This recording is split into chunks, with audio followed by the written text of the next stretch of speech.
All right, kiddos. We are really close to being done, which I'm still kind of shocked about how quick we can get through books when only person or thing is interrupting me is Toby. Kind of funny, isn't it? But we are on the chapter called The Third Miracle. And we know that Matilda's been up to something interesting. So I think that she's going to pull another prank, hoping it's a good one. Here we go. The next day was Thursday, and after that, as a whole of Miss Honey's class knew, was the day on which the headmistress would take charge of the first lesson after lunch.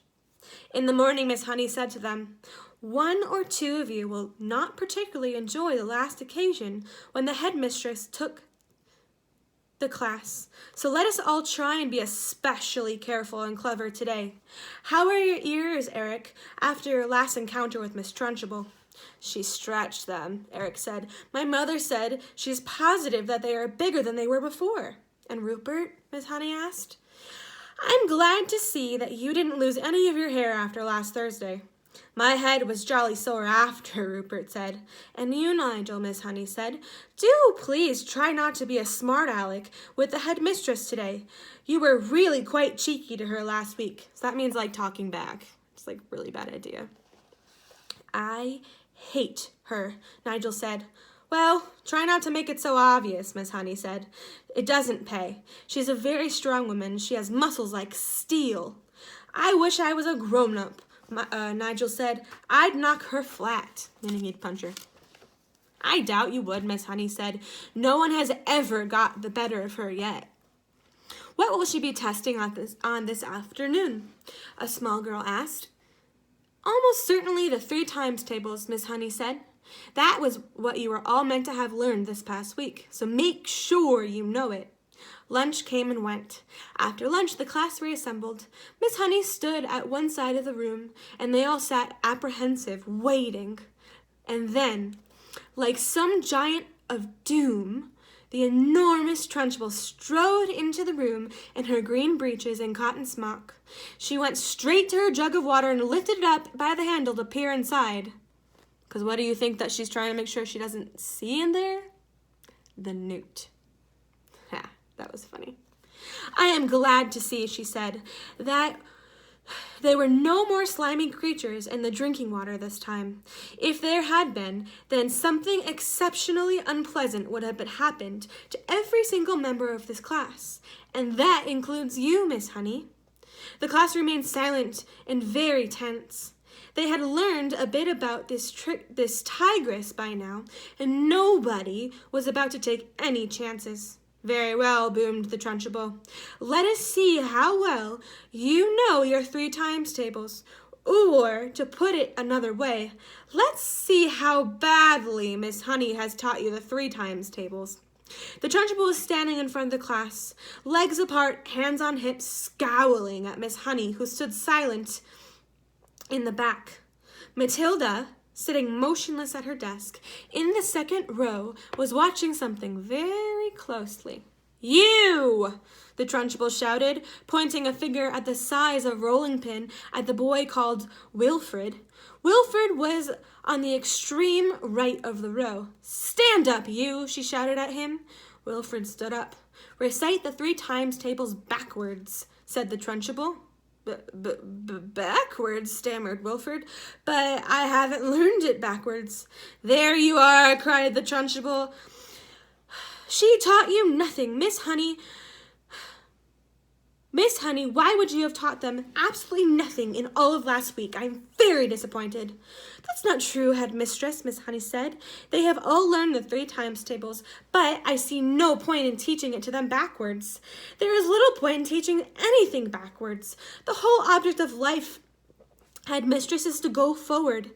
I venture to ask you whether you, for example, can spell the word wrong backwards straight away. I very much doubt it." Ooh, that was really intense. Don't get smart with me, Miss Honey," the Trunchbull snaps. And then she turned back to the unfortunate Wilfred. Very well, boy, she said. Answer me this. If you have 7 apples, 7 oranges, and 7 bananas, how many pieces of fruit do you have altogether? Hurry up, get on with it. Give me the answer. Well, that's adding up, Wilfred cried. That isn't 3 times tables. You idiot, shouted Trunchbull. You flestering gumboil. You flea-bitten fungus. This is the 3 times table. You have 3 separate things of fruit, and each of them have 7 pieces. 3 sevens are 21. So 3 times 7 is 21. You can't see that. You can't see that, you idiot. I'll give you one more chance. I have 8 coconuts, 8 monkey nuts, and 8 nutty little idiots like you. How many nuts do I have altogether? Answer me quickly. So it's 8 times 3. You'll see if you're right. You should answer it. Poor Wilfred was profoundly flustered. Wait, he cried, please wait. I've got to add up 8 coconuts, 8 monkey nuts. He started counting on his fingers. You bursting blister, yelled the Trunchbull. You moth-eaten maggot. Now I'm going to stop for a second. She has quite the vocabulary for insults. I've never heard some of these things. It's kind of funny. That's not adding up. This is multiplication. The answer to 3 times 8... Wait. The answer to 3 times 8, or is it 8 times 3... And we know that doesn't matter because turnaround facts. What is the difference between 3 8s and 8 3s? Tell me that you managed little Wurzel and to look sharp about it. By now, Wilfred was far too frightened and bewildered to even speak. In 2 strides, the Trunchbull went back to him, and by some amazing trick, it may have been judo or karate, she flipped the back of Wilfred's legs with one of her feet so that the boy shot up off of the ground and turned into a somersault into the air. But halfway through the somersault, she caught him at an angle. Wait, one more time. I'm going to take a sip of my water. Give me a second.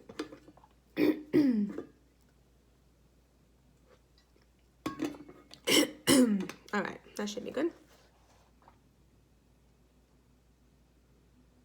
In 2 strides, the Trunchbull was back beside him, and by some amazing gymnastics trick, it may have been judo or karate, she flipped the back of Wilfred's legs with one of her feet so that the boy shot up off the ground and turned a somersault in the air. But halfway through the somersault, she caught him by his ankle and held him dangling upside down like a plucked chicken in a shop window. 8 3s, the Trunchbull shouted, swinging Wilfred from side to side by his ankle. 8 3s is the same as 3 8s, and 3 8s are 24. Repeat that. So we know that because it's turnaround facts, but clearly he's 5 years old, doesn't know that. At exactly that moment, Nigel, at the other end of the room, jumped to his feet and started pointing excitedly at the blackboard and screaming, "The chalk! The chalk! Look at the chalk! It's moving all on its own." And here's the picture of him.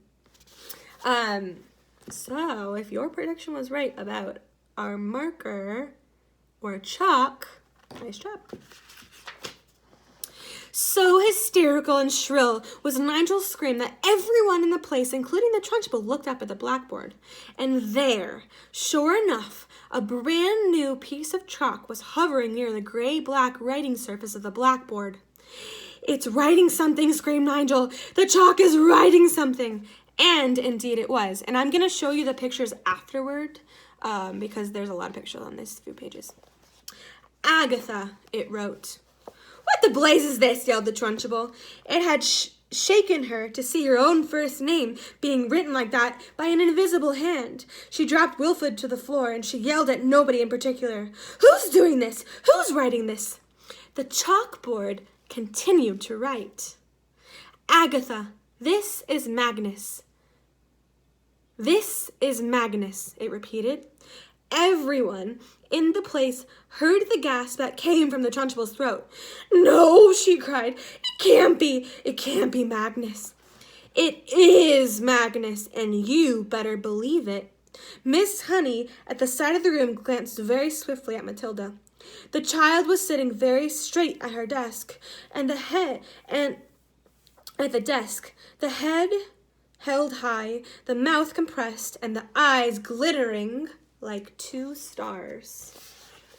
And it's showing you the chalkboard with the writing on it.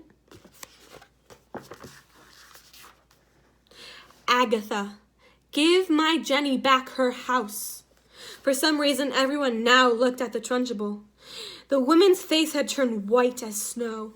Oh, what figurative language is that? I'm going to read it again, because Roald Dahl doesn't do it as much as the other one did. The woman's face had turned white as snow. If you said simile, nice job. And her mouth was opening and shutting like a halibut out of water and giving a series of strangled gasps. So like this.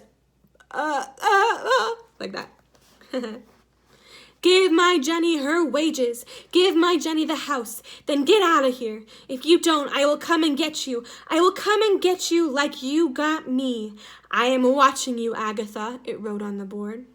The chalk stopped. It hovered for a few moments, then suddenly it dropped on the floor with a tinkle and broke into 2. Wilfred, who had managed to resume his seat in the front row, screamed, Miss Trunchbull has fallen down! Miss Trunchbull is on the floor!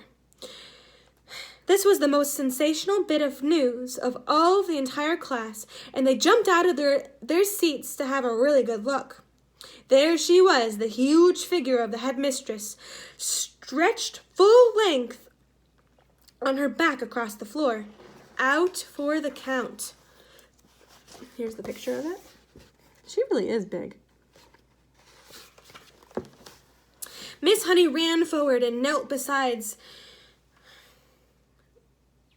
the giant. She fainted, she cried. She's out cold. Someone, go and fetch the matron at once. 3 children ran out of the room. Nigel was always ready for action. Leapt up and seized the big jug of water. My father says cold water is the best way to wake someone up who's fainted, he said. And with that, he tipped the entire contents of the jug over the Trunchbull's head. No one, not even Miss Honey, protested. As for Matilda, she continued to sit motionless at her desk. She was feeling curiously elated. And elated means like very happy and like blissful, just happy. She felt as though she had touched something that was not quite of this world, the highest point of the heavens, the farthest star. She had felt most wonderfully the power surging up behind her eyes, gushing like a warm fluid inside her skull. And her eyes had become scorching hot, hotter than ever before. And things had come bursting out of her eye sockets, and then the piece of chalk had lifted itself up and began to write. It seemed, though she had hardly done anything. It had all been so simple. The school matron, followed by 5 teachers, 3 women and 2 men, came rushing into the classroom. Oh, my goodness, Somebody floored her at last, cried one of the men, grinning. Congratulations, Miss Honey. Who threw the water over her? Asked the matron. I did, said Nigel proudly. Good for you, another teacher said. Shall we get some more? Stop that, the matron said. We must carry her back up to the sick room. It took all 5 teachers and the matron to lift the enormous woman and stagger with her out of the classroom. Miss Honey said to the class, I'd think you'd all go better out to the playground and amuse yourselves until the next lesson. Then she turned and walked over to the blackboard and carefully wiped off the chalk writing. The children began filing out of the room, and Matilda started to go with them. But as she passed Miss Honey, she paused, and her twinkling eyes met the teacher's eyes, and Miss Honey ran forward and gave the tiny child a great big hug and a kiss on her cheek, a small thank you for what she had done for her. And the next chapter is called New Home, and that will be the very last chapter, you guys. That's crazy. So that's it. I'm gonna do the next recording, and then we're gonna move on to our next book. Woo! Whew. All right, awesome.